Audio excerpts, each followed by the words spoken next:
So as ever, it seems, one of the big myths floating around in election season is this idea that the Conservatives are the party that can be trusted with the economy. And this comes down to years and years of them pushing this agenda of trickle-down economics. The idea that when those at the top of our society have a bit more money, that money will somehow trickle down and filter through to the rest of us and we will all benefit. And it's an absolutely horrific notion that makes absolutely no sense, and I'm going to give you 5 reasons now to dismiss the idea of trickle-down economics and the idea that the Conservatives can be trusted with the economy. Now, first of all, the very definition of rich people is that they've already got money in the bank, is that they've got spare money. That's what rich people are by definition. So when we give them more money, they don't rush out and spend it, because if they wanted anything, they would already have taken money out of the bank and spent it. They put it in the bank with the other money that they've already got. And if having more money affects their behaviour in any way, the thing it's most likely to do is to make them think, oh, I'm going to be earning a lot of interest now. I don't want to have to pay tax on that. Maybe I'll move my money offshore. So we think that it's going to be trickle-down economics, but it's not. It's flood out the sides to the Channel Islands and the Cayman Islands economics is what really happens. On the other hand, when the people at the lowest level of our economy are given extra money, we know what happens. We've seen it on Benefit Street. They go straight out to the shops and they spend the money on things that they and their family need, things as basic as food and home furnishings and stuff like that. And that boosts the economy because that means more people can be employed selling that stuff in shops, and then those people have more money and then they go on to buy more stuff from other shops and it boosts our economy as a whole. There's actually a term for this. If you're an economist, it's called marginal propensity to spend.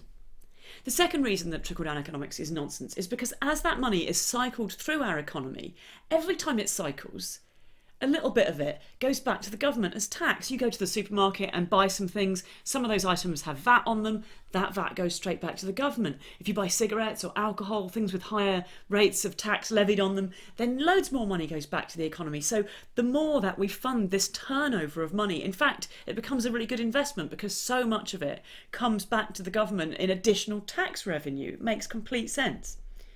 Thirdly, when we fund these top-level tax cuts by cutting services that benefit everybody in our society, it reduces productivity. So we've just found out this week that NHS waiting lists have hit an all-time high, 4.42 million people in the UK waiting for NHS treatment. And those people, some of them just can't work until they get the treatment, but many of them, they can work, but they're not able to take on new projects, take on new jobs, maybe start up their own thing, move into new areas, start new training because they're waiting for treatment. And when we cut funding for public transport, less people are able to get to work. When we cut funding for education, less people are able to retrain to do the jobs that they want. And that means that people are earning less, they're paying less tax, and in fact it also means that they're in need of more benefits because they're not able to support themselves because they're waiting for the support that they need from these services. So that literally messes up the whole idea of trickle-down economics as well.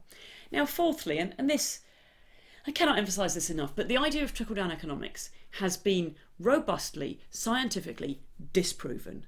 Right? In 2015, the IMF wrote a report called Causes and Consequences of Income Inequality, A Global Perspective. You can Google it, you can look this up online, and in that report, they go through all the data on the subject and they conclude that the idea that the wealthy having more money will boost GDP is just a myth, and that the best way to boost GDP is to make sure that the people in the poorest echelons of society are given more money, and that boosts GDP much, much, much more effectively. And finally, isn't the clue in the name?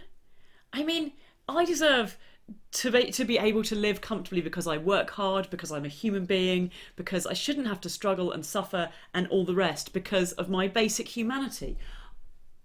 I don't think that I should feel reassured that the government cares about me because they're willing to let me lick wealth off Richard Branson. Like, what a gross term, trickle-down economics. Sorry, Mr. Johnson, not my kink. Yours, maybe, definitely not mine. Ugh.